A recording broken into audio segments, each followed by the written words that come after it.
Ready to dive in. J.D. Salinger. The man, the myth, the catcher in the rye. Why is his work still so powerful decades later? You've given me a lot to think about. Articles, biographies. I'm seeing Salinger in a whole new light. It's like his life is right there in his writing, all those struggles with fitting in, being part of the group. Right, let's get into that. Salinger's early life, New York City, private schools, but he's getting kicked out. Struggling. Was he always going to be this literary rebel? What do you think? See, that's what's so interesting. The privilege, but he's fighting against it. Salinger had everything, but he saw through it, the phoniness, just like Holden Caulfield. Always on the outside, even when he was on the inside. And then there's the military, World War II. Those experiences must have been huge for him. How did they shape his writing? You can't overstate it. World War II, it did something to their entire generation. Salinger saw the worst of it firsthand. It marked him. You can feel it in stories like A Perfect Day for Banana Fish, all about trauma, disillusionment. Even in Catcher, there's that undercurrent of loss, like the world had lost its meaning. You mentioned Banana Fish. That feels like a turning point. The New Yorker, critical acclaim, he was announcing himself as a major talent. No doubt. Banana Fish showed everyone what Salinger could do. The dark humor mixed with this deep sadness and the characters so real. It was a sign of things to come. He wasn't afraid to go to those difficult places with real honesty, raw emotion. And then, The Catcher in the Rye, 1951. Boom. A phenomenon. People loved it, hated it, even tried to ban it. What was it about Catcher that captured that generation, and why are we still talking about it today? It's funny, Catcher is very much of its time, but it's also timeless. Like, here's America after the war, everything changing, so uncertain.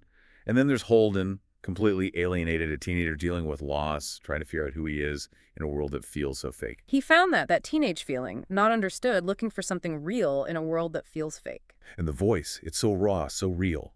Holden, the way he talks, that stream of consciousness, that was new. Salinger went there. The messy stuff, the awkward parts of growing up. It's weird, though, isn't it? He didn't want the spotlight, but we're fascinated by his life. Did you find anything surprising, digging into everything beyond Catcher? Yeah, definitely. I mean, he didn't stop with Catcher. There were other stories, all through the 50s, even early 60s. Like Franny and Zooey, Raise High the Roof Beam, Carpenters, those collections. It's the same Salinger, but different people, different places. I took a look, but honestly, nothing grabbed me like Catcher. That happens. Catcher, it was such a moment. Hard to follow that, right? But those other stories, they show you how Salinger changed as a writer.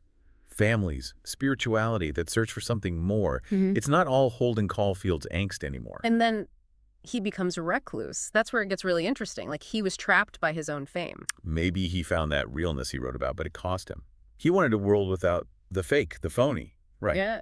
But being famous, that's the opposite. It's no wonder he pulled back. One of the sources mentioned how much John Lennon's assassination affected him. Another guy who struggled with being a celebrity. Makes sense, doesn't it?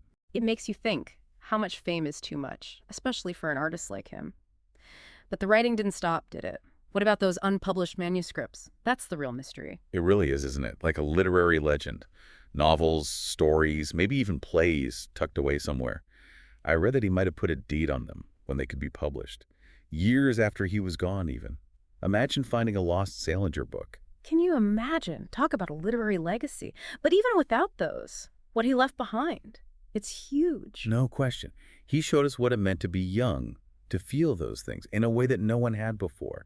Alienation, angst, being the outsider. You see his influence everywhere. Books, movies, music. I wonder, even if he hadn't become Salinger, the name everyone knows, would those themes still be hitting us the same way? Because every generation goes through it, right?